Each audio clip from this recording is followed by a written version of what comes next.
2023 meeting of the Ann Arbor Renters Commission. The purpose of the Renters Commission is to advise the City Council and the City Administrator on matters affecting renters in our city.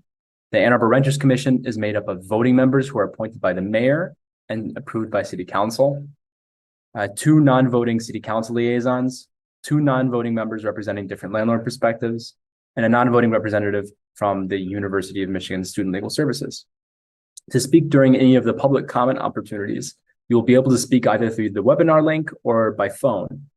For phone access, please call 877-853-5247 and enter the meeting ID 935-8080-1941. That's 935-8080-1941. To be called on to speak, renters must press *9 if you're listening by phone, or raise your hand if you're viewing through the web link. And the link is a2gov.org/Renters Commission meeting. That's capital RCM, so the capital of each word, Renters Commission meeting. You will then be called on by city staff, and you will have 3 minutes to make your comment. And when you have 30 seconds left, staff will indicate that. So moving on to roll call, agenda point number 2. So I'm going to go through the names here, and please state the city and or in the state if it's outside of Michigan from which you're attending. Commissioner Chen. It's not here. Commissioner Peterson. Not here. Commissioner Kelly. Absent. Commissioner Doppelman. Present in Ann Arbor. Commissioner Else is absent. Commissioner Lowe's. Present, Ann Arbor. Welcome. Commissioner Tibbetts. Here in Ann Arbor. Welcome. Commissioner Rosen. Here in Ann Arbor. Great to see you. Commissioner Ratcliffe. Here or present, Ann Arbor. Welcome. Commissioner Thomas. Absent. Commissioner Pitts. Here, Ann Arbor. Welcome. Commissioner Good. Here, Ann Arbor. Great. And our 2 council members, Councilmember Redina is not here, Councilmember Harrison, who isn't here yet. Also, I am here, obviously, calling in from Ann Arbor. Great. So we can move on here to point 4, approval of the agenda. Is there a motion to approve the agenda as presented? So moved. So we first have to move it and second it, and then we can propose to amend it.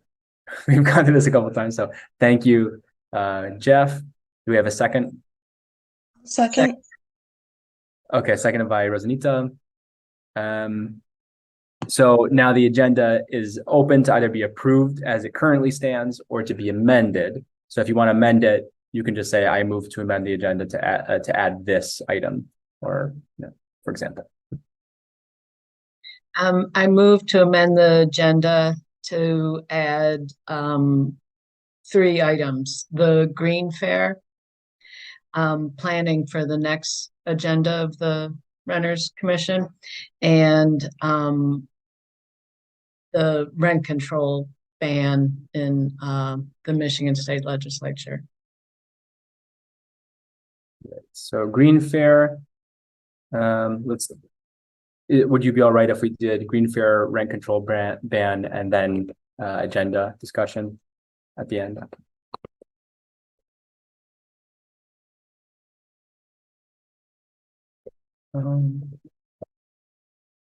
Great.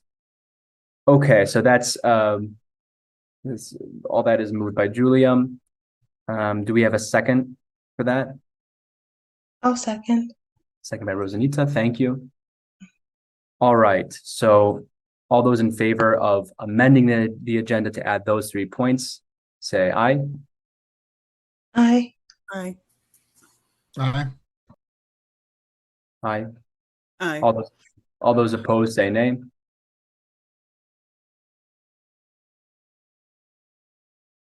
You know what? Actually, I'm just not realizing Kristen, do we have a quorum? I think we do, right? Six?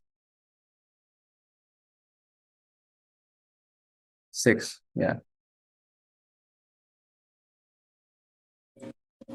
Oh, I Kristen, can't, right? you're muted, right? Um, yeah, yep, that's fine. Okay, Well, Thank you. wait, sorry. I have to I'm gonna double check, hang on. okay, yeah, I just want to check before we go into this meeting and make sure that we do have, in fact, have a quorum of voting members. I believe it's six. If we don't have a quorum, we can still talk about stuff. Yes, so we have 10 appointed members and quorum would be half plus one, so 6. Great.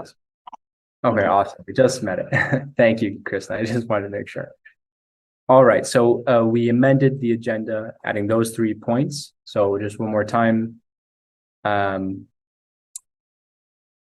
was a discussion of the Green Fair, discussion of the proposed rent control ban in the state legislature, or rather the repeal of that ban, and finally a discussion of our next meeting's agenda.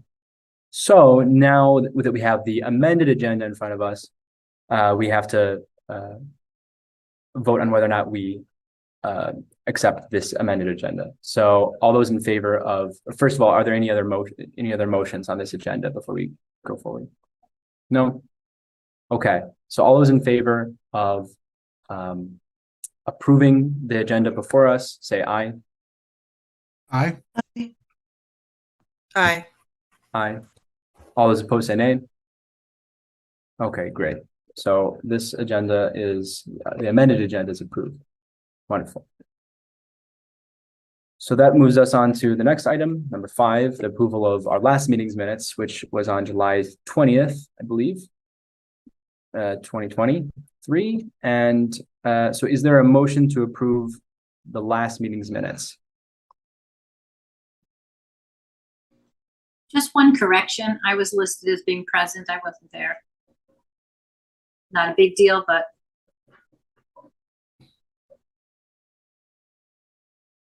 Thank you. I move to accept the minutes with the correction of Gail's attendance. Second.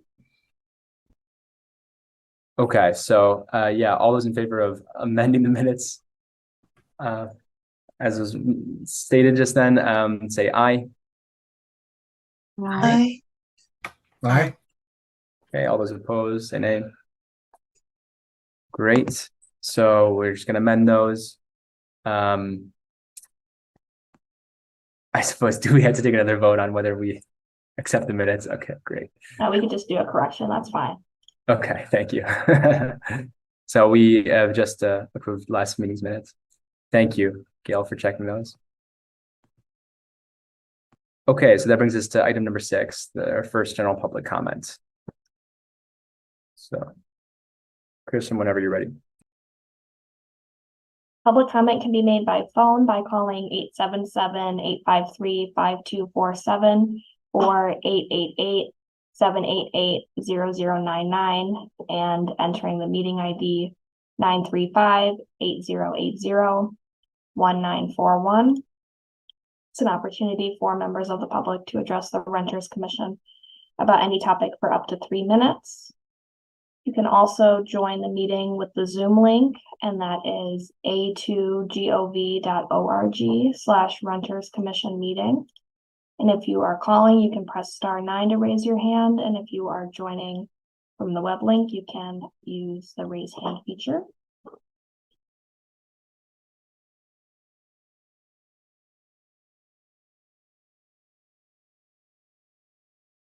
There are no callers or attendees.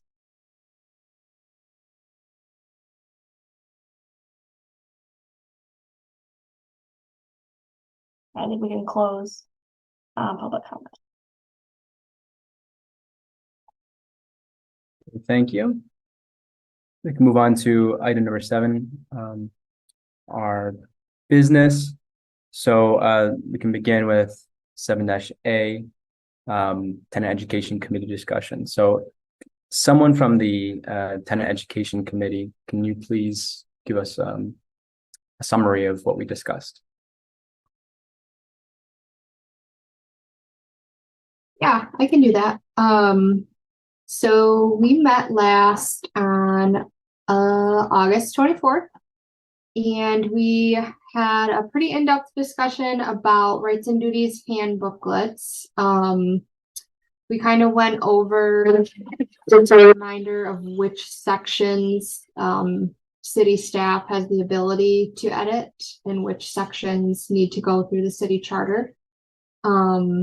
We were kind of talking, hoping to somehow be notified within the process when city staff does make a change to the handbooklets. And Kristen had said that we could be notified in part of that process. We did talk about fines, how they have not issued any fines for landlords not providing the booklets as the ordinance says that they're supposed to. We talked about the Green Fair. We did some planning. We also talked about the housing code. We kind of touched back on the discussion that we initially had with can't remember the name of their department now, but the group of folks from the city that does the inspections in that process and handles complaints. And I guess to sum it up, we were really interested to kind of reopen that discussion with them. I know from our last meeting, they had been really awesome and, you know, seemed like they really wanted to collaborate with us. And we were hoping to kind of just touch base with them again to see like in what areas we could maybe,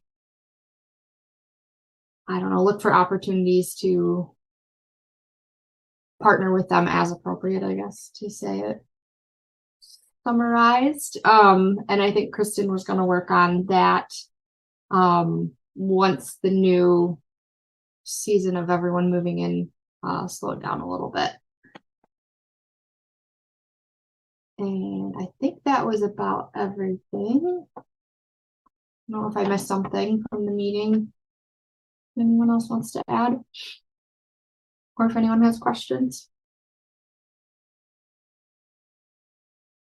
I think two of the items that you touched on are things we might want to discuss as a whole. And one of them, what you were just talking about, you know, is like with the housing inspectors. And it clearly seems like they're understaffed. And I think it's in our realm of consideration to see if there's ways to look at funding. And so one idea we talked about is trying to figure out like what the cost of having the certificate of compliance of occupancy is, and how much that's been raised over the years, and talking about how many fines are collected in comparison of how many fines were collected in the past, and whether that has to do with better compliance or whether that has to do with just not really collecting fines anymore.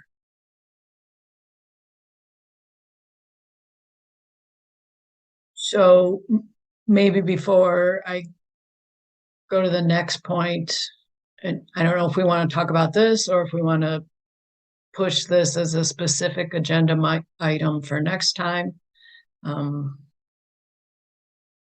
Zachariah? The fine issue specifically? As part of the greater issue of enough funding for enough inspectors. Oh, there I go. That was abstract stuff there for a moment on your camera. I think these are very good points. I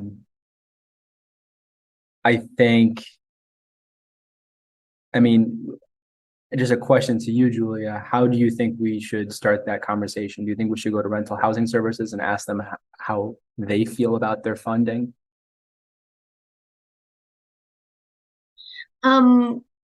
Sure. I think it's also okay for us to look at the past. I don't know if that's an easy thing to pull up, like in 1987, they collected, X amount of fines, and today they, collect X, and if that gives us any kind of information. John? Yeah, so I had a question. Were the fines associated with tickets or some sort of administrative fine, if you know? What was the basis for the imposition of a fine? Was that inquired into? Because I'm looking at chapter 105, which is our housing code, section 8:525, information concerning tenants' rights, where landlords are mandated to provide those. So are we talking about landlords who haven't gotten the booklets to the tenants and there was a complaint and then there was a ticket and then there was an adjudication and then a fine cost? Is that kind of how those work, if you know, Julia? No, we weren't specifically talking about the booklet. We were talking about housing inspections in general. Okay. And non-compliance with the housing code. Okay. Those things generated for non-compliance. So not specific to the booklet, but the general rental inspection. All right. Thank you.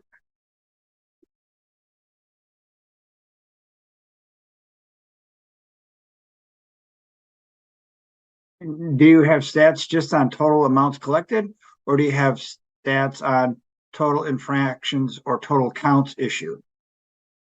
Or issued pursuant to lack of CFC or failure to make, there's all different, because I deal with those tickets in court. So I'm just wondering what data you had.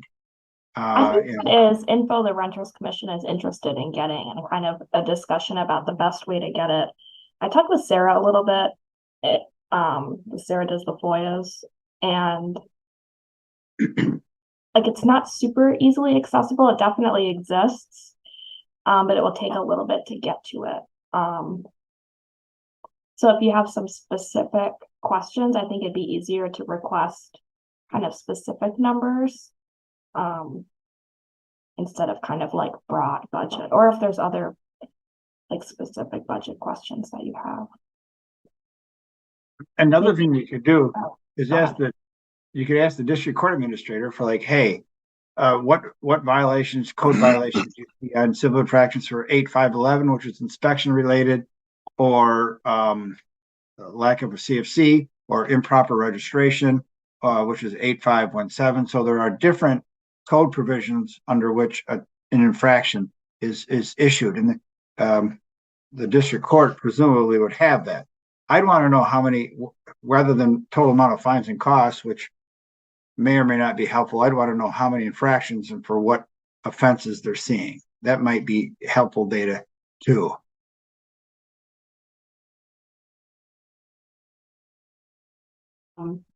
Over time, and how many inspectors now, like relative to other years? Okay.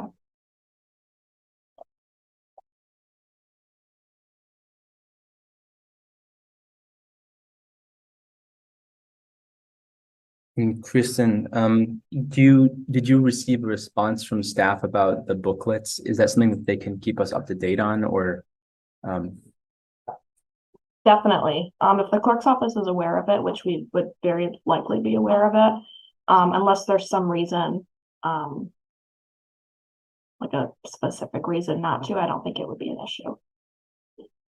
Okay, thank you. Maybe like if there was like legal advice or something, then we would follow that.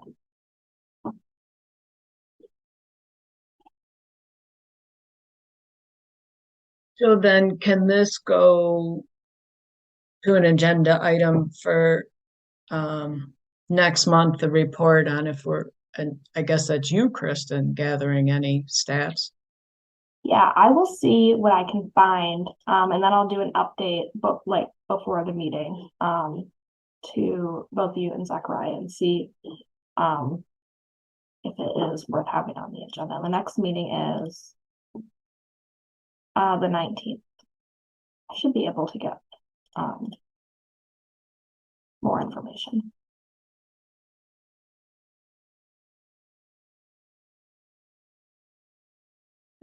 Then the other thing I wanted to add from the education, the tenant ed committee, is kind of the whole issue of the white section of the tenant rights booklet. And at that meeting, there didn't seem to be a lot of interest in doing a rewrite. And I think it's come up a couple of times in emails and at meetings. And I don't know whether people want to talk about that again, or whether we're just putting to bed the issue of rewriting the white section.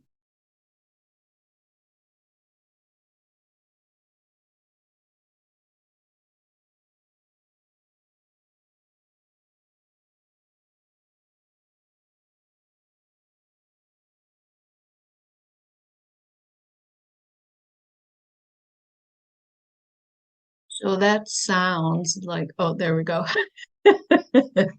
Yeah, Jamie. Yeah, I was just gonna chime in and say, I think for me, I don't see it as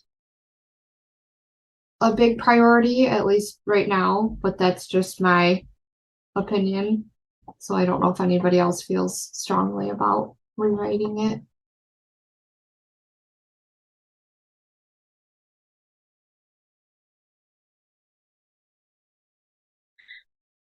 So my recommendation would be that we put it to bed until like next spring and see if we want to think about it. Maybe during the course of the winter, things will pop up and we'll realize, oh, we should do that. But right now, it doesn't seem like it's worth talking about anymore. And then part of the work plan is the education piece. And a chunk of it was educating ourselves,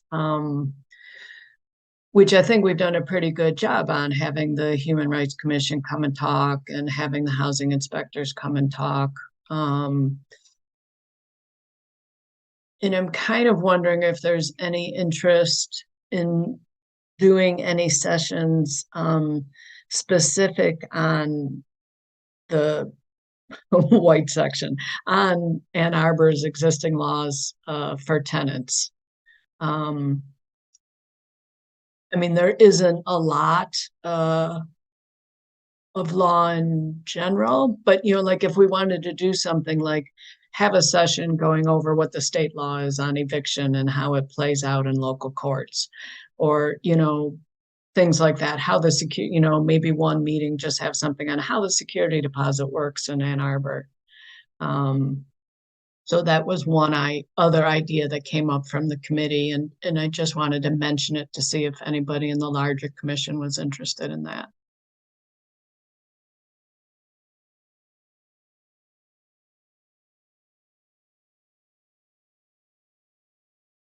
Yeah, Jamie.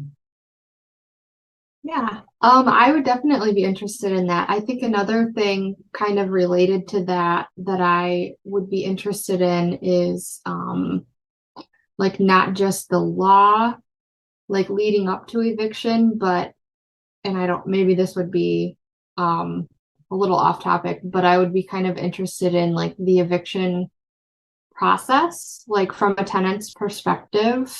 I think that would be helpful for me to understand.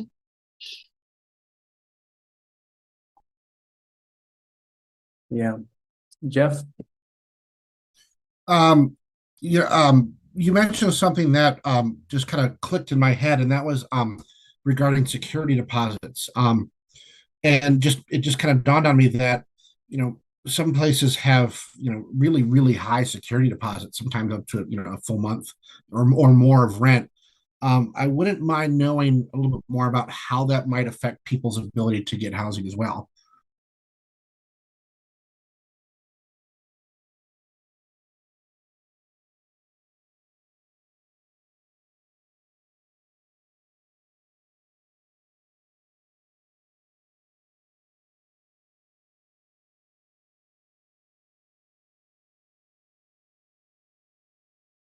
That one might actually take, getting somebody from one of the social service agencies to come in and talk a little bit about it, because it is huge to pay, a lot of places are a month and a half, which is the maximum under state law, paying the month and a half in security deposit, plus paying first month's rent, and plus paying who knows what kind of application fees and all the other stuff that seems to be bubbling up around now. Yeah. John, I saw your hand up. Nope, Julia mentioned it. You don't need me here. She's got MCL 554.602 at the tip of her tongue. Security deposit shall be required to maintain in accordance and shall not exceed 1.5 months rent. So, yeah. The state law addresses how much a landlord can charge a tenant for a security deposit. So we'd be preempted from weighing in on that, much like we are currently for rent control. So trying to keep us on, thank you, John, and thank you everyone for chiming in here.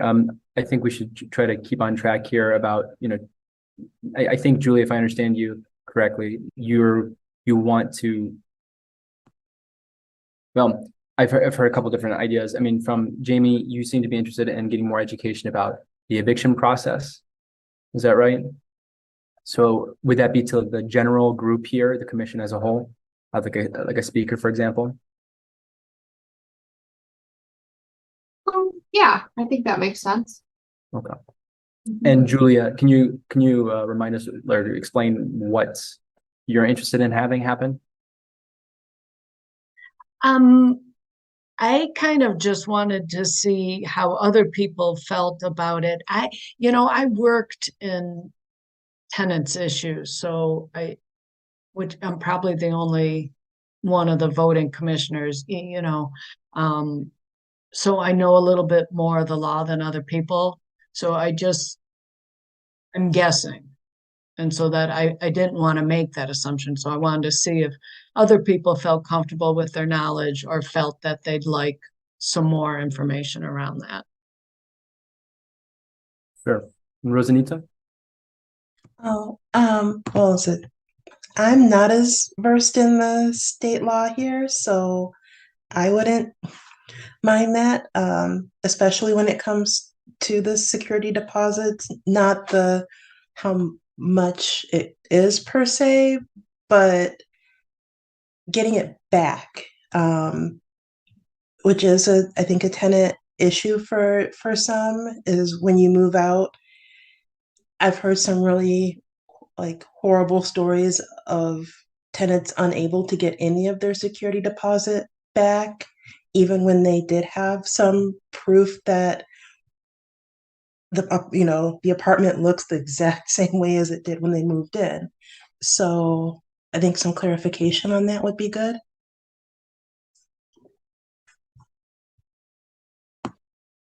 Yeah, I agree, Rosanita. I think my roommate is unfortunately dealing with that, where he still hasn't received his security deposit, and it's been over a month. So I know that there was a training about eviction that was put on by the Washington Housing Alliance, and I think that was in collaboration with the Legal Services of South Central Michigan. I can email the link out to the recording because it was recorded and it was posted online. But I think it would be nice to explore options for inviting a guest to do a rundown on some of these really important topics for the commission. So do we have specific ideas of which groups we could invite? Sure, and I think it's fine if, now that we know there's interest in at least a couple of things, we could discuss this more at the Education Committee and line up speakers there. I think that's a great idea. Thank you, Julia. Okay, so moving along here, are there any questions or comments about the Tenant Education Committee?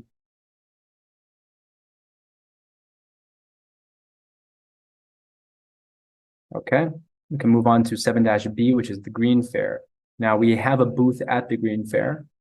It sounds like there's at least 3 of the commissioners who are willing and available to attend. I think so.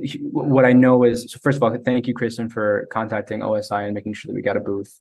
We appreciate that. Some things that I know I'd be interested in having at the booth are the city booklets. I also have the tenant booklets from the state government, which I think are pretty good. Which I can bring. I was thinking about printing out a QR code to stick on our table, which would bring people to OSI's tenant resources page, which talks a lot about weatherization. And I think that the last thing is that there's like a large kind of easel sort of thing with like paper, and last time we had like sticky notes that people could put ideas on and post on the board. Jamie, do you have that? Okay. Yes, I do. I've got sticky notes and pens as well. Fantastic. So what time does it start tomorrow? Jeff? Oh, 5? Okay. Sorry. Yeah, looks like I have it. Yeah, it's 5 to 8, I believe. 5 to 8. I think that's correct. Yeah, thank you. Okay. So we have Jamie, myself, and who else? I can't remember. Julia? Yeah. And we have a great location. So if anybody, and it's supposed to be a nice night, if people are just want to come downtown, you should definitely walk by, even if you can't sit with us. Wonderful. Any other, glaringly obvious things that we don't have, that we haven't discussed here that should be at the table?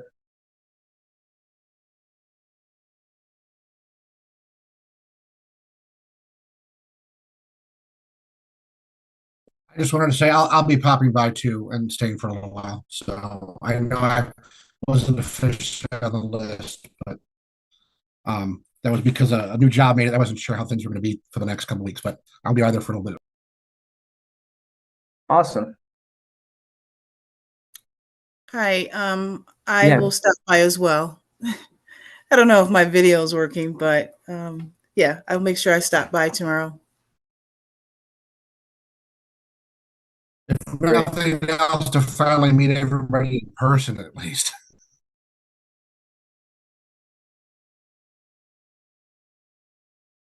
Yeah, I'm really looking forward to it. It's supposed to be pretty warm, so dress accordingly, and can't wait to see a lot of you out there tomorrow. Okay, well, just send an email, I suppose, if there's something you think of that's really obvious that we should have at the table, and we'll see if we can do it last minute. But I'm really excited for tomorrow. Last year we didn't have a ton of stuff at our table, but it still went great, and I think it'll go great this time as well. We can move on to 7-C, the discussion of the repeal of the state level rent control ban. Julia, do you want to give background on this since you proposed it? Sure. So in the late 80s, Ann Arbor had a voter referendum on rent control, which lost. At the same time, Detroit ran one that won. And before Detroit's could go into effect, the state legislature passed a law saying no local government could have rent control. I personally believe in local control and believe in small government, and am not a fan of laws passed by the state on what municipalities can do. And whether or not rent control is the right fit for Ann Arbor, I don't feel is the issue at the moment, because it's not even possible at the moment. But throughout all of history, there has not been enough housing in Ann Arbor. And it seems like, and people have been working on it forever. So it seems like we need every kind of tool in the toolkit. And we're better off if we don't have Lansing taking some of those tools away. So I would like to see us pass some motion to encourage the city council to pass a resolution, which then would be forwarded to the legislature, just basically saying, we'd like to have the ban lifted. We feel that Ann Arbor should be able to decide for itself whether or not rent control is the right fit.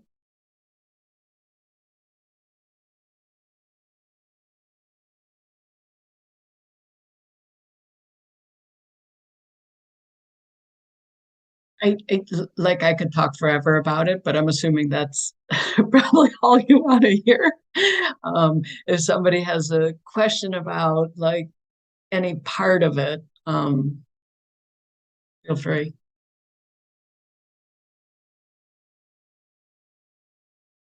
This is a comment. Obviously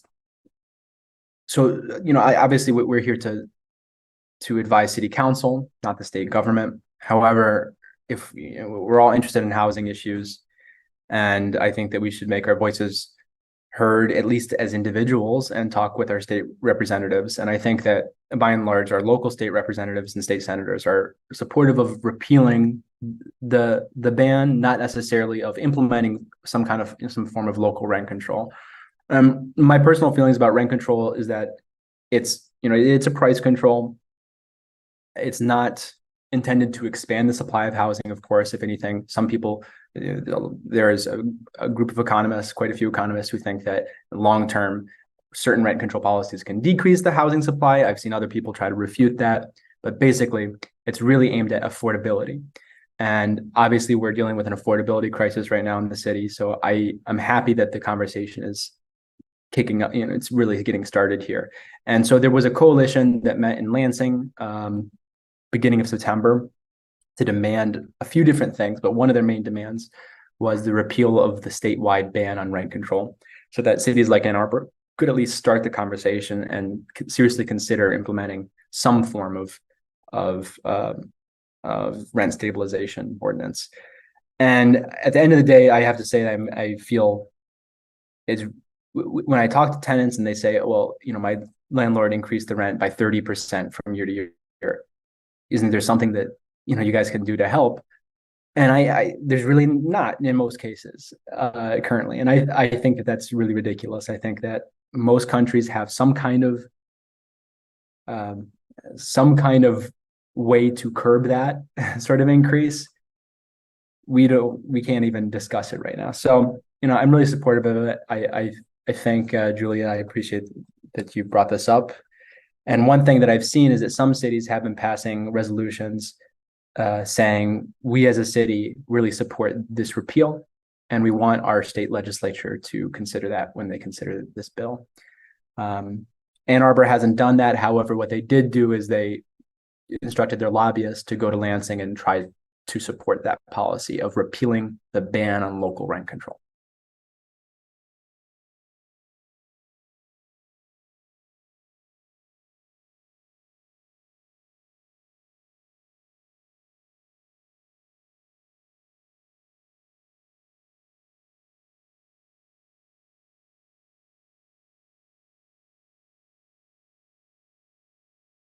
Rosanita?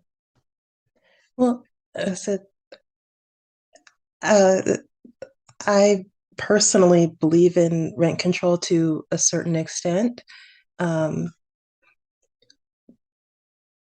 based on research and what it means for tenants. But as just prefacing that, like you said, like when the rent can go up 30%, what if it can go up 50% or 100%? Then that becomes a huge problem. But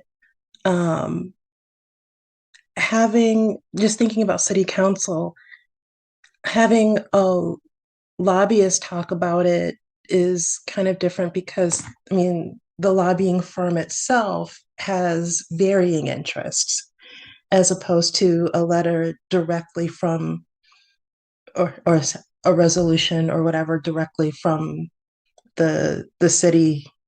Sure, our lawmakers are for it, but sometimes I think it helps with relationships between city council and some of the city residents knowing that the council is behind it and not just sending a lobbyist to, like I said, the firm holds various interests because they're not just employed by our city council.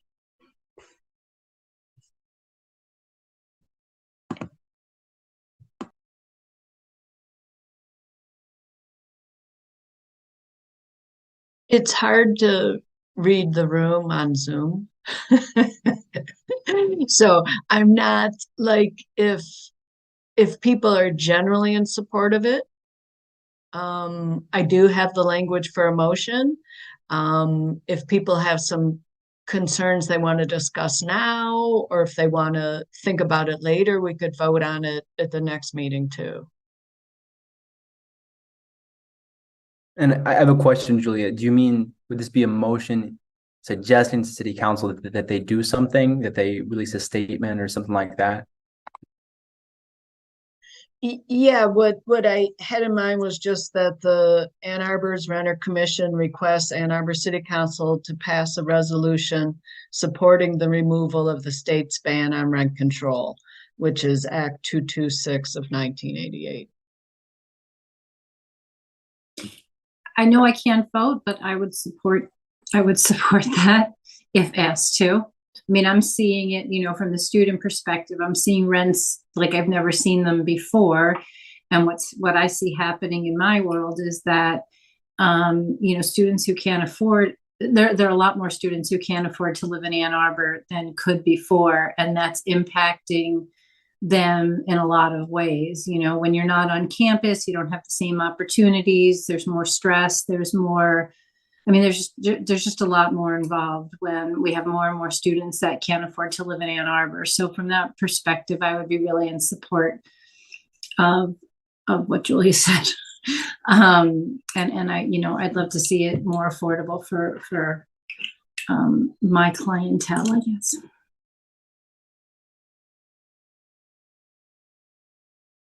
Jamie? Sorry, raise my hand, Zachariah. No, that's fine. Yeah, I second that. Really what everyone has said. I feel like asking city council to make a more formal statement is kind of like the least we can do in our limited abilities that we have as a commission. And I know the university has been doing some research into like the impact of current well-being and financial wellness. So it would be a good time to kind of hopefully. You might want to turn your video off. through. We can't hear you. Oh no. Or I can't hear you. Maybe other people can. I can't either. No, Okay. you froze.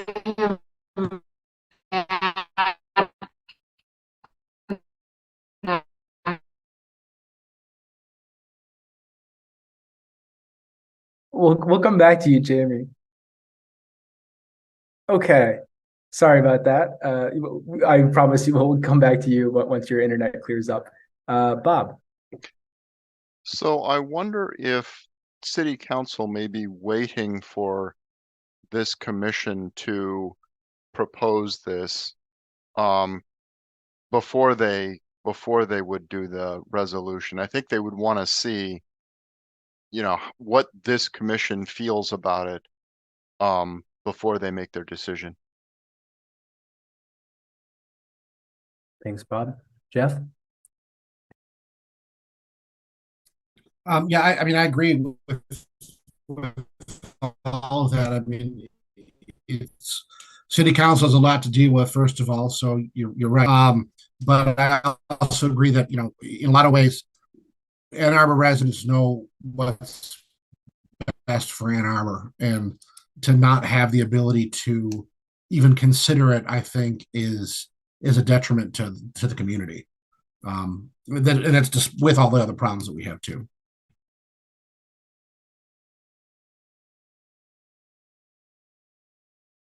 Well, seeing as how I haven't really heard any opposition to the idea you propose, Julia, I think it makes sense to just go ahead and make the motion. Do you, I guess this is a question to Kristen. Can we just make a motion and have that forwarded on to city council, or should we really write it out in resolution form?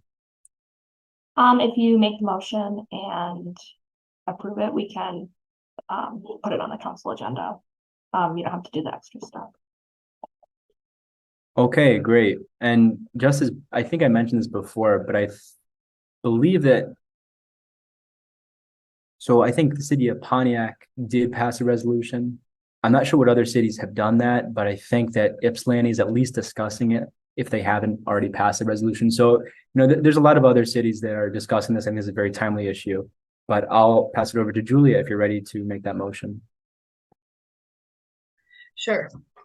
The Ann Arbor Renters Commission requests Ann Arbor City Council to pass a resolution supporting the removal of the state's ban on rent control, which is Act 226 of 1988.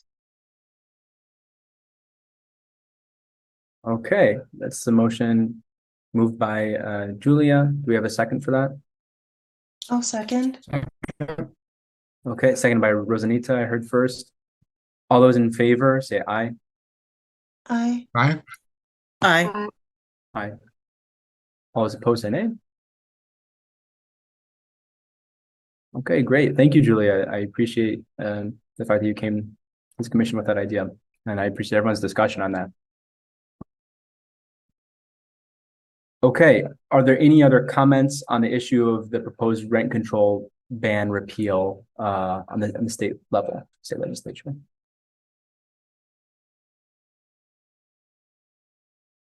Okay, before we move on, I'll just say that the coalition that I mentioned earlier that was that had that repeal as one of its demands was called The Rent is Too Damn High. So if you are interested at all in checking out their demands and seeing what they're about, you can look them up online. Rent is Too Damn High in Michigan. They're based in Lansing. Okay, we can move on to 7-D, which is a discussion of our next meeting's agenda. So before I open it up, let's see, have we talked about anything? I think, Julia, did you mention something that you wanted on the next meeting's agenda?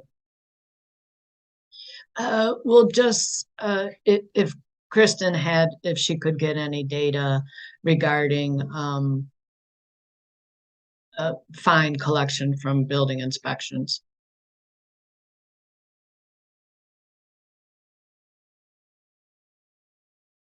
Great. So I guess we'll tentatively have that on there if Kristen's able to get the information in time.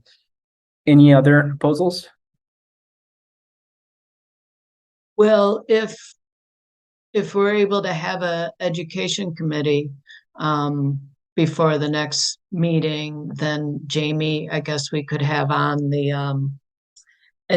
having somebody to talk about security deposits or evictions. Sorry, that wasn't my computer glitching out. That was my head glitching out.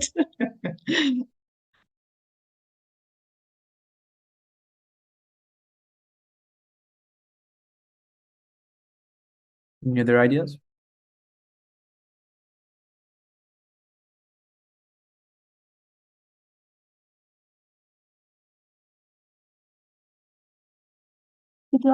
Did somebody already suggest like a review of the Green Fair? You took the words right out of my mouth. Perfect. I think it'd be good, especially if the larger group is here to review what you heard from folks, and then you can compare it to last year, or really whatever you want.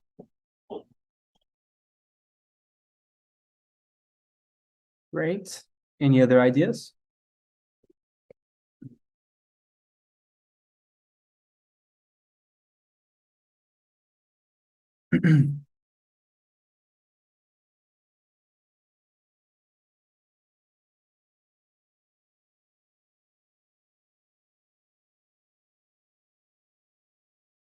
There is something that I've been thinking about, which is that there's been discussion about right to counsel, which is a program that's been implemented in different areas around the country, including in Detroit very recently, where if you fall beneath a certain income level and you're facing eviction, you have the right to an attorney, right to counsel, right? And that the idea comes from the big problem that that many tenants are facing, which is that tenants, by and large, when they're facing eviction, have very low rates of having representation, legal representation. But landlords have very high rates of, it's like 97% of landlords go into eviction hearings with an attorney. And I heard from a council member that there was interest in exploring the idea, getting more research about the idea of implementing a program here in Ann Arbor. I'm not, it was suggested to me that the Renters Commission reach out to Human Rights Commission and start some kind of joint group to start doing research on the issue and do research about what a program might look like for the city. I suppose I think we should probably discuss that at our next meeting at the latest. And I think if anyone's interested in that project, just let me know, and we can maybe figure some things out so we have a more coherent proposal at the next meeting.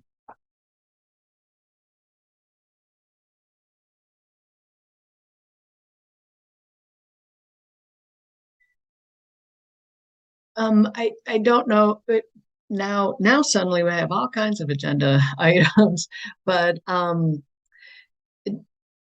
off meeting, a couple of us had talked about short-term rentals and kind of the Airbnb scene and how that's impacting housing. It's been, I think, about a year since the city ordinance was in effect. That might be something we discuss too at maybe the November meeting. Or I forget, Kristen, do we meet in November? Like, does it fall around Thanksgiving? Let me pull up the calendar. It looks like, the third Thursday in November is the 16th, so it'd be the week before. Oh, right, it's the 3rd. Sorry. I originally went to the 4th also, and I was like, oh, I don't think that's gonna work. But the 3rd is the 3rd Thursday. It's not a holiday. Thanks.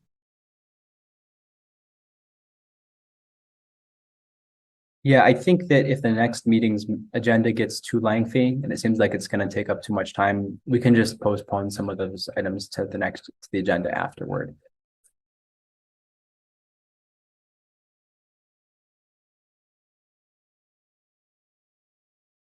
Okay, any other ideas?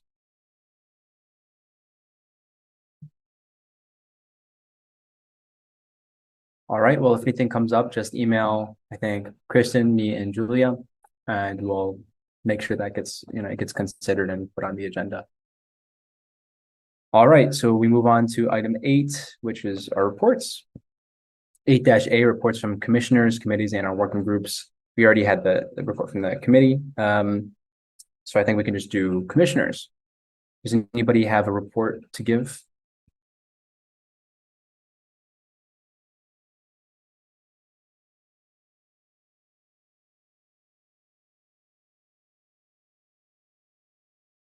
Jeff?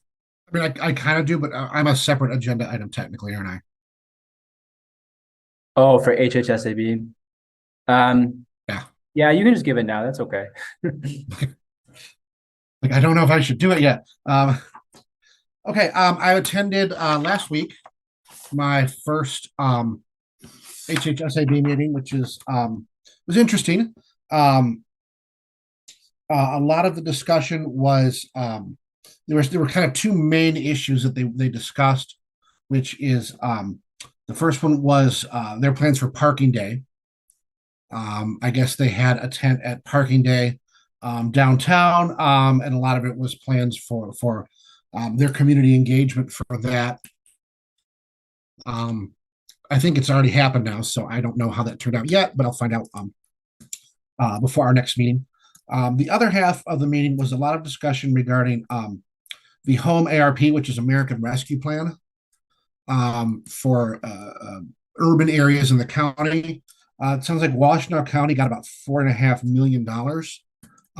That has been the current updated draft plan is to use about half of that on affordable housing, which includes subsidized housing and housing that is run by either community organizations or government organizations specifically for low-income residents. And the other half was for support services for those people. So it works out about $2.2 million per each of those items. And it looks like I did some more research myself because I wasn't totally familiar. It looks like that's through, I think, 2030. So I don't know how much that's going to, or it has to be planned and dispersed by 2030. So over a 7-year period, I don't know how much that's going to really make a huge difference, but hopefully it does. And there was some discussion regarding apparently there's a program in Dallas County, Texas, for rehousing that has met with a lot of success since it was implemented in 2021. It was more of a one of the members mentioned it. Actually, no, I'm sorry. It was one of the council members that attended that mentioned this particular program. So there wasn't a huge amount of detail, but it was definitely interesting. If anybody's interested, I can get them a link to that, some information on that. But it was regarding a rehousing initiative in Dallas that apparently has made some significant reductions in the homeless population. So it was worth listening to. They also, I believe, will be at the Green Fair. So if you see anybody there, say hi and let them know you're on the Runners Commission because they plan to be at the Green Fair as well. And that's it for me. Thank you, Jeff. I appreciate that you attended the meeting. Rosanita? I don't know if you said when the meeting was, because I don't know if the announcement had come out yet or not, but did they talk at all about the changes in the fair market rate from HUD that starts in October? The fair market rental rate for the area? I don't have that on my notes. I don't recall them talking about that. Okay, yeah, because that, it's going up in, I think, October 1st. And also, did they talk about the eviction money at all and where we stand with that? Because there had been money allocated to help people with evictions, but I know that's been such a huge problem that I don't know if we run out yet. That also, I don't recall. I'm trying to read my notes here from last week. That was it was mostly planning on this rescue plan, and like I said, the not the Green Fair, excuse me, the why am I blanking now all of a sudden? Parking day, sorry. But I can ask them. It might have been a mention in one of the slideshows they had. I can try to get a copy of that too, and just review that as well, and double check and see if that was mentioned or not. I don't recall it now. Okay. But I'd be happy to look into it.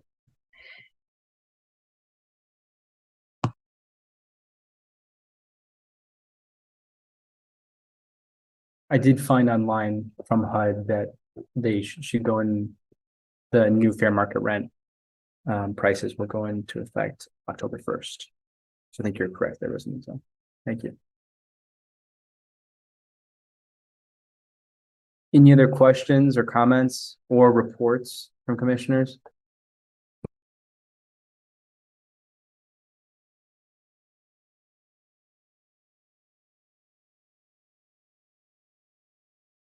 So I have a report here. I did mention some of the stuff from that the Rent Institute Anaheim rally, which was in Lansing. It seems like there's probably going to be a tenant's bill of rights law package that's going to be proposed sometime in Lansing. I don't know what the likelihood is that it will be passed or what components of it would be passed, but it's probably going to contain the repeal of the rent control preemption, along with a lot of other things. So I think I would just encourage everyone to keep their eyes out for that. I'm sure there will be news about it. And it sounds like our representatives will be involved in the process from Ann Arbor. Beyond that, I was able to meet with an attorney who was involved in the process of constructing the Right to Counsel program for the city of Detroit. I asked a lot of questions and I took some notes, and I'd be happy to share those notes with anybody or just, talk to you about what I learned. But I'm hoping that we could use that if we decide to go forward with the Right to Counsel project, in collaboration with whatever other groups. But I do have those notes and I'd be happy to share them. On top of that, we do have some communications here that are pertinent to this, but we had a meeting about Courthouse Square, the complex downtown and the problems there. And we agreed that we really needed to make sure that they had an attorney involved, and we wanted to check in with that person just to make sure that everything was going okay and that there's nothing that the city could do to help even more. And so we found which attorney from Legal Services of South Central Michigan was involved, and we agreed that I was going to try to contact him, and I have tried many ways and many times, but I have not gotten through. And I was just hoping that things had maybe gotten better at the complex. I'm not positive if that is the case or not, based on the communications we received. Seems quite confusing what's going on there, but I just wanted to give that update since we agreed that was kind of one of my action items to check in on that. I was not able to make contact with that person. Oh, and last thing, we are looking for the attorney advocate or tenant advocate position for this commission. So we need somebody who's an attorney who I don't believe they have to live in the city of Ann Arbor, but they're interested in tenants issues. I've tried to get someone from Legal Services of South Central Michigan involved, but it turns out their bylaws actually prevent them from serving on the commission. So if you know anybody who's an attorney who might be interested, please do reach out. I can be happy to talk to them if that helps. But that's all for me.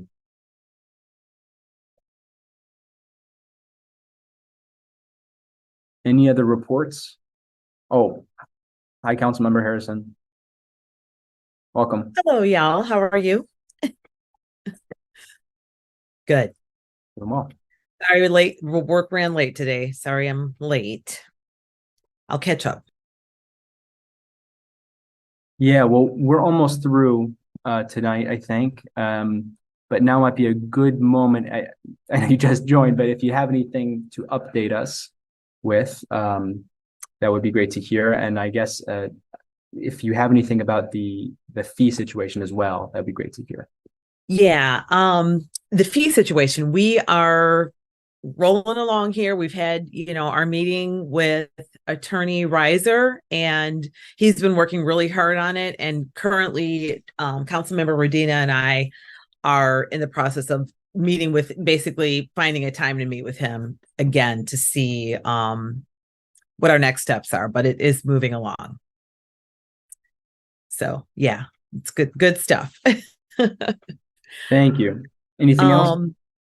Gosh, I just literally ran in here. I'm trying to think. I bet I do have something. I can't think at the moment. I know Councilmember Rodina sent, I don't know if you guys discussed, he sent a list of some of the things we've passed. The Southtown approval, which is 216 new housing units. Let's see what else is on here that he listed. U of M's 2050 campus plan is underway, and they are having, looks like, a community open house plan for October. U of M plans for their physical, I'm just reading what he sent. Their physical campus obviously will impact our work and at times may conflict with it. So he mentions, I encourage everyone to check out the website and consider attending an open house. He sent a link. So maybe you can forward that along. If, and 630 plus bed student focused apartment complex approved for South Forest, right? Can't remember if it's been shared or not. So I can't think of anything at the moment, but I bet if I have any updates, I'll send an email. It's been a long 2 days, but I will share this really quick. Yesterday there was the 2023 Washtenaw Opioid Summit at Washtenaw. I participated in the panel. I was a panelist on the stigma, trying to get rid of stigma breakout session. It does intersect with housing, obviously. Folks that are housing insecure and suffer from a substance use disease. We know that being housing insecure makes their situation worse. So it was good to see the community, different partnerships, organizations be there supporting the recovery community. It is Recovery Month. Home of New Vision was present. Our Supportive Connections, Washtenaw County Sheriff's Office, U of M. Just trying to think. Those are the ones at the top of mind that all had tables and material and things. It was nice. They had a lunch, keynote speakers. I couldn't make it to the very beginning, but MDHHS was there presenting on the opioid settlements that different municipalities have been receiving, and I think they had some discussion on who received more and who received less and what the reason was behind it. But anyway, substance use disease does intersect with housing insecurity, so I thought I'd mention it. But that's at the top of mind right now. So thank you very much. Yeah, I realized I put you on the spot there. So that's okay. No, I should be prepared to share. It's just there's so much happening right now. But yeah. And I spent some time in the jail today too. So that's some more work I'm doing. But that's obviously housing insecure. We know that folks that are impacted by the criminal legal system, you have a more difficult time finding housing. And we also know that when they're housing insecure, what that can look like for the individual. So that's the work. That's my work that I do. So that's where I was today. But anyway, yeah. And I'm going to follow up with Rosanita on what I missed. So. Sounds good. Thank you very much for all the updates. Any questions, comments? No, I don't see any. Okay, wonderful. Any other reports from other commissioners?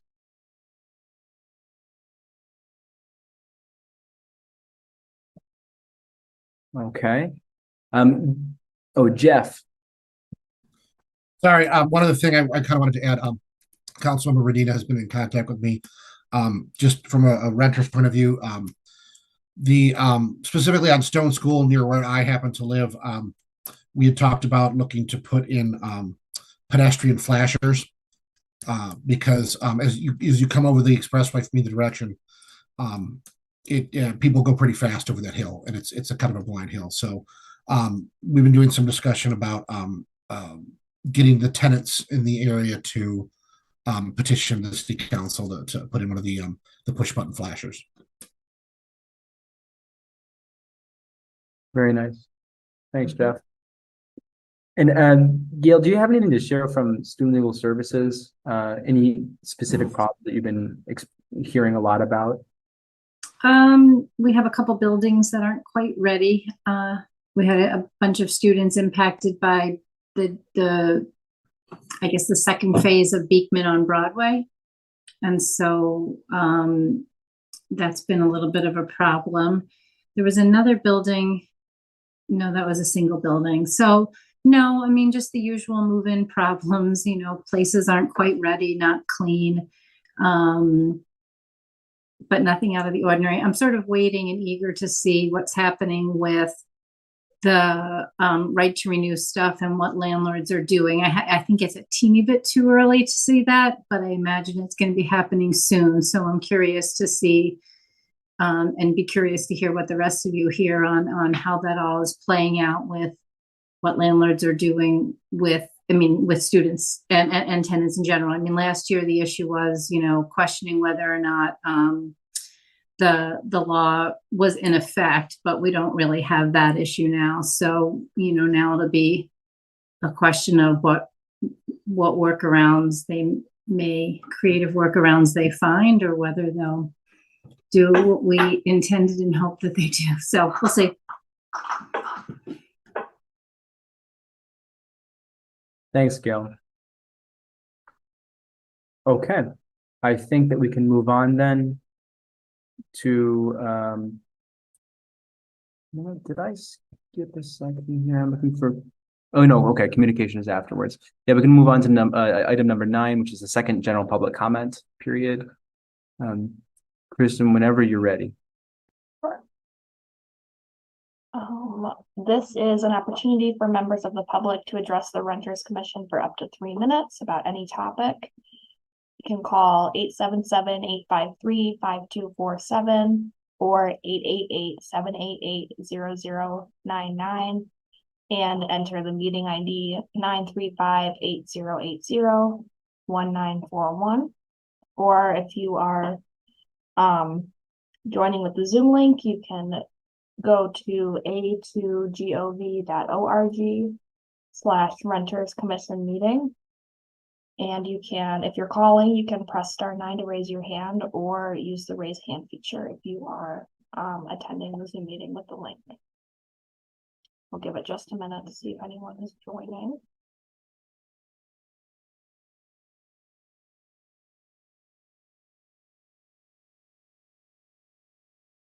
Okay, there are no attendees.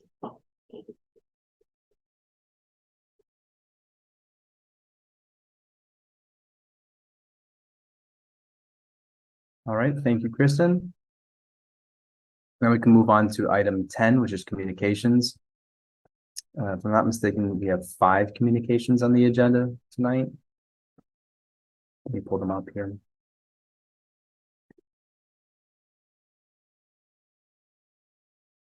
So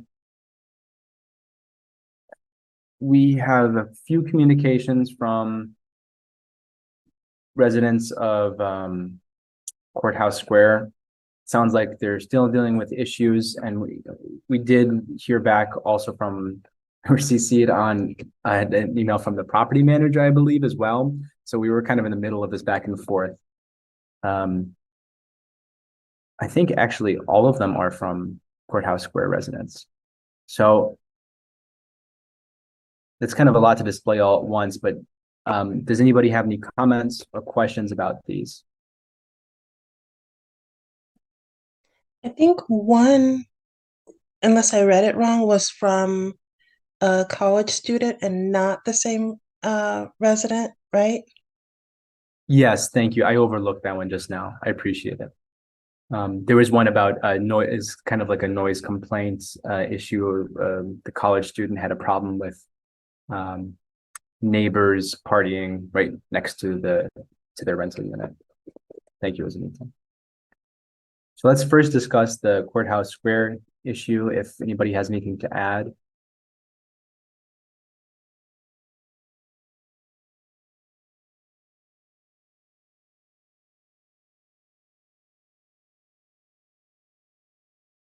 I know that the building has some government money besides just the Section 8 vouchers that individuals have. Did the city, like a couple years ago when they were threatening to close the building, maybe 4 or 5 years ago, did the city put any money into Courthouse Square? Was it just all state? Answer to that.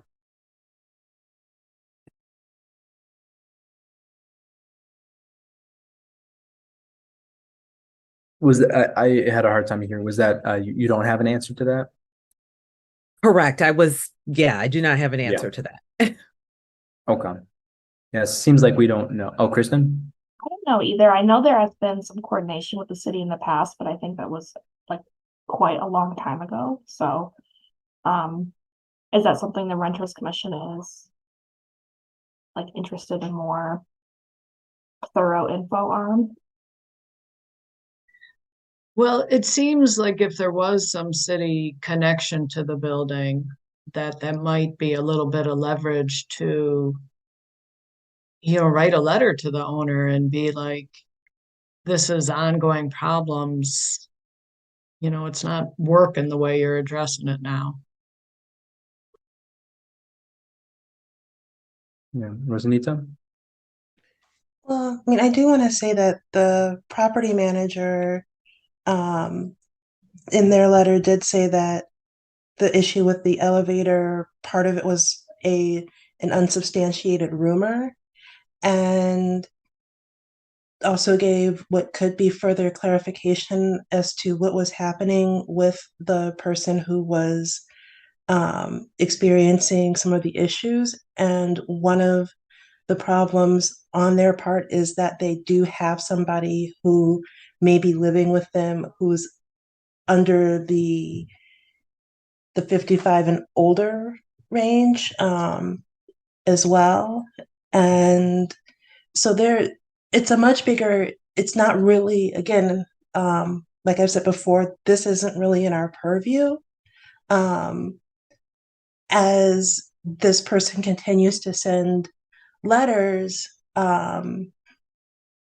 and just from what I'm reading, my was it my personal don't sue me reason, I guess, just based on my professional past, is that this person needs a different type of advocate than what we as a commission can provide.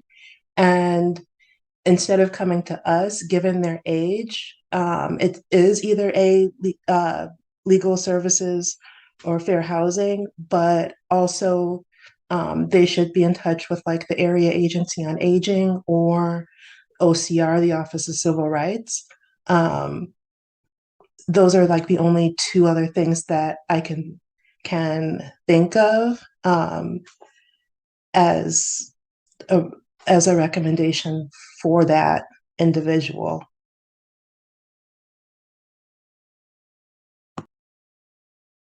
Thanks, Rosanita. Julia? I agree that, we can't really do anything for an individual tenant, except to try to steer them in the right direction. And that's kind of why I was bringing up the issue. If there'd been some city funding in the building, that would be one way where I feel it could come under our purview. And even though we're only getting, or the vast amount of communications we're getting is from one individual, there are tons of problems with the building and the management company. It is not just this individual. There have been long-term problems in this building. This is a management company that kind of swooped in and has taken over low-income housing management all over southeastern Michigan. They've totally taken over like Cass Corridor in Detroit and all kinds of communities. And there's lots of problems. When they first came in, they were just like blatantly breaking the law and changing people's leases and doing rent increases. So I just want to push that this really is a problematic management company. Julia, Rosanita? Right. And so, like I said, though, is that it because of their age, that's why I say the local area agency on aging, which is AAA 1-B, because they have helping seniors with those kind of issues. They're better equipped with that. And then I said OCR, the Office of Civil Rights, if it's a building that is a voucher building, then that would be under HUD.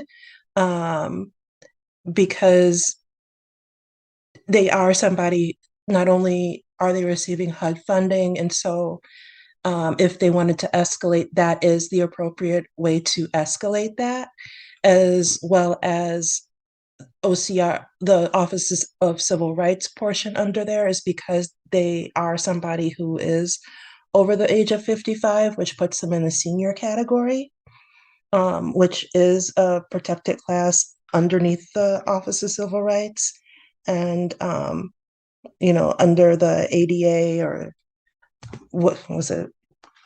Anyway, that's getting a little too into the weeds, I guess. But I would also say that it might be a good session later for under tenant education, as what to do when there is a complaint, if somebody does have a disability or is older or who falls underneath a protected class in a situation like this.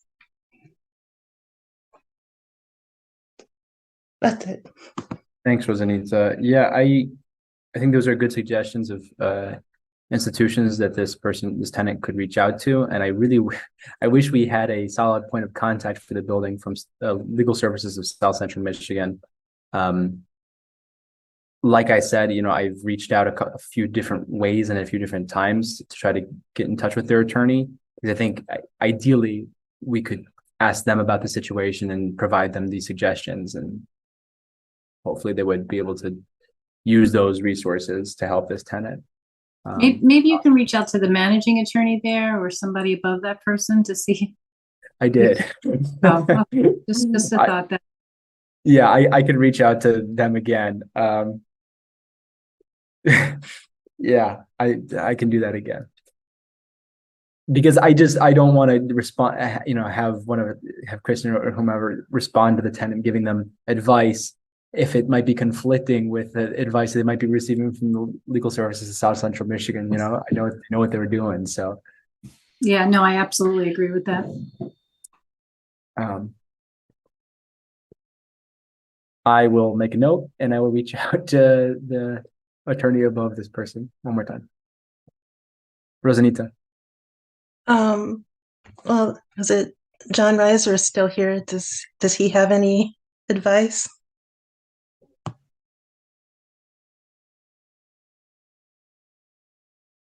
Riser is still here. Advice regarding what?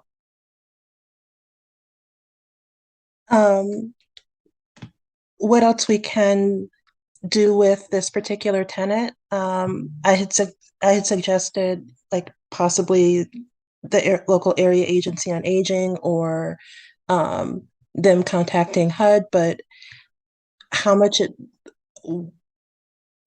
what exactly are we allowed to say in a response to a tenant complaint like that? And I think Zachariah had mentioned he attempted to talk with the fair housing attorney, but hasn't been able to receive any response. Yeah, and is it appropriate for legal services? It sounds like it is Legal Services. Yeah, that's right. It's because I think we had a meeting to discuss this particular complex, and we agreed, well, we just want to check in with the attorney and make sure that they have the resources that they need, and just kind of let them go. But I was never able to make that point of contact.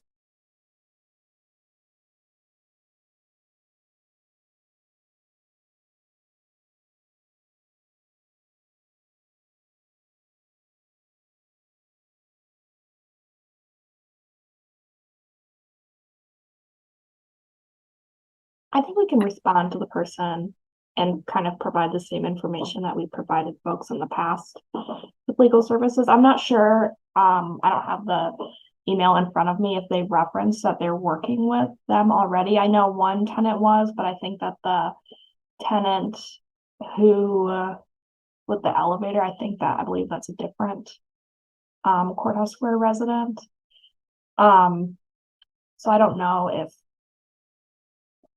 this person is already working with legal services. We can I can respond with the same, like list, and then we can include maybe the like age-related resources. The group is interested in that. Jeff? Yeah, I was just gonna say, I don't know, what authority and or, liability we have to do much more than that, unfortunately. Point in the right direction. I could see them also, citing attorney-client privilege and saying they can't tell you anything. So, whatever we can give them, I guess, and that we can, but it's a shame. I think we're pretty limited. Yeah. So it sounds like it makes sense to give them the resources. Rosanita, maybe if you could write out or find the links to those resources, the two that you mentioned, and maybe email them to Kristen so she could include it in her email, if you're willing to do that. That would be great. Okay. Because I think those are really good ideas, and I will try again to get in contact with this attorney, and just check in. Okay.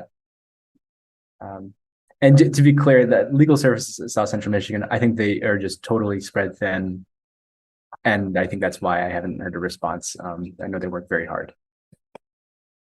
Okay, so we can move on to the other communication.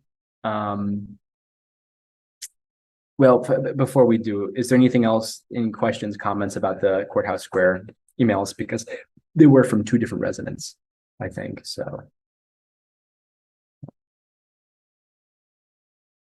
Okay. Did a building inspector go out? Is the elevator working?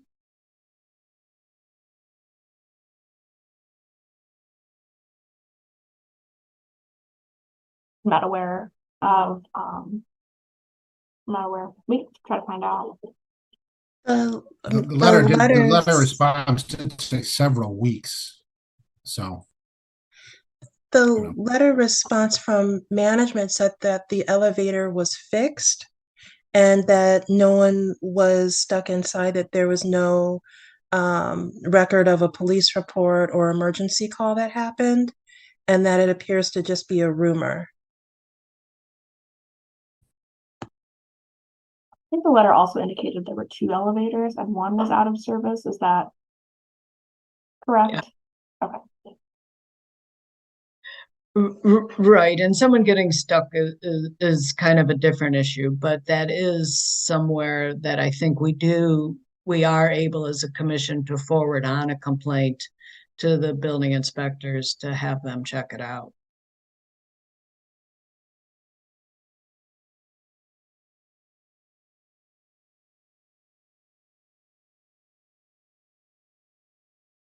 Okay.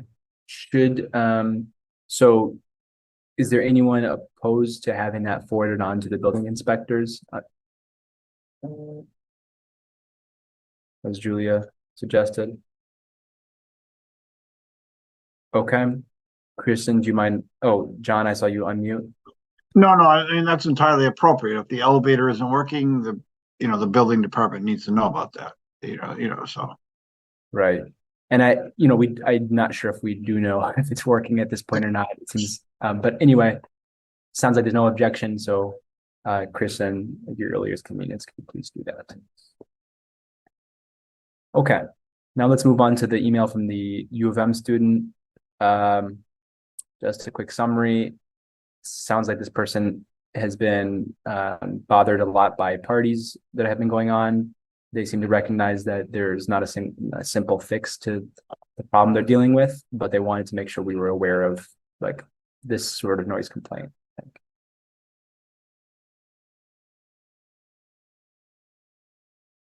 I would say that you could refer them to our office, but I'm not sure that there's all that much that we can do, other than recommending that they, if the noise is significant, that they contact the police to file a police report. I don't, in these situations, it's really hard for us tackling noise within the building is one thing, but like tackling stuff outside the building, not really the landlord's responsibility, not all that much that we can do. So I don't know what we as a commission can do. I'm not sure that it's all that, I'm not sure that it's our issue. But happy to hear other people's opinions on that.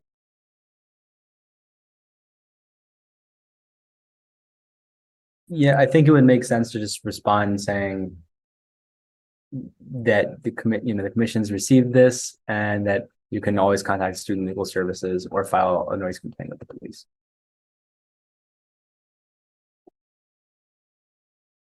Does anybody have an objection to that sort of response? I mean, we get these all the time. This is not a common, but these cases comprise the 15th District Court docket. So, it's a noise complaint, it's a trash complaint, it's a drunken disorderly,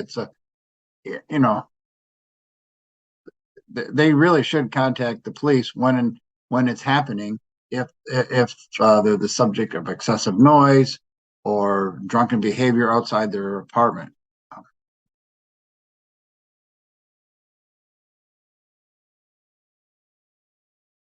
The Ann Arbor Police Department has special patrols that deal with just this very thing.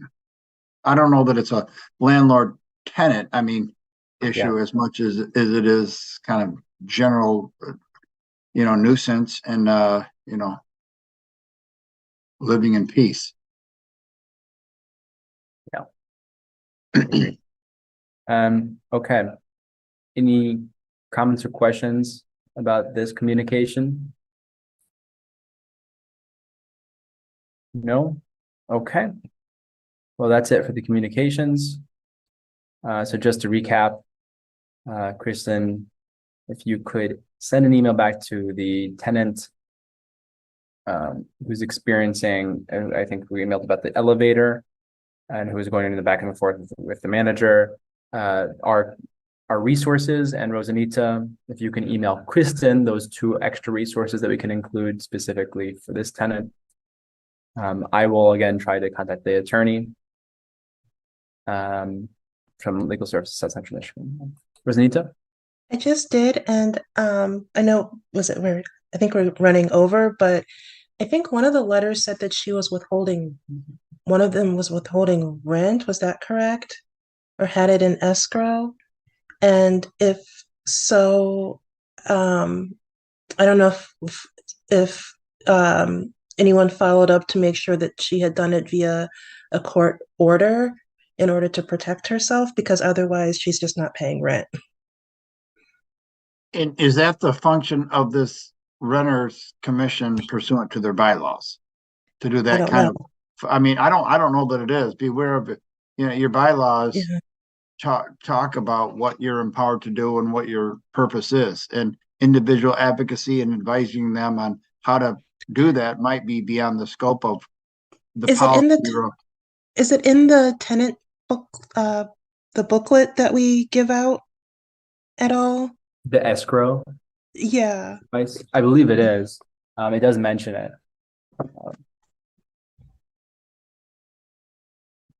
It doesn't, well, right, I agree with John that it's not in this commission's purview, but you don't have to do it through court escrow. It is legal to withhold your rent for repairs not being addressed.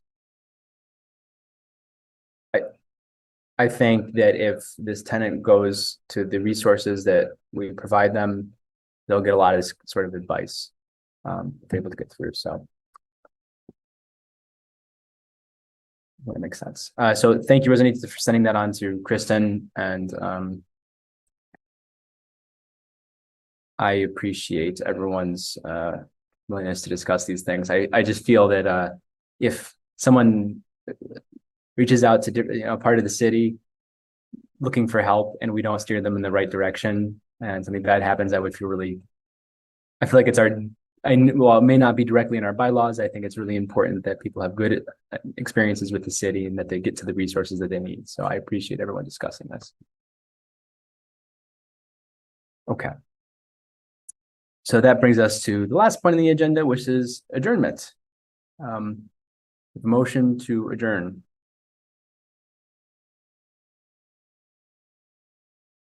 So moved. Or Thank you, Benita. Yes. Do we have a second? Second. Seconded by Jeff. All those in favor of adjourning, say aye. I Aye. Aye. All those opposed, say nay. Okay, we're adjourned. Thank you, everyone. Thank you. Have a good night. Thank you. Have a good night, everybody.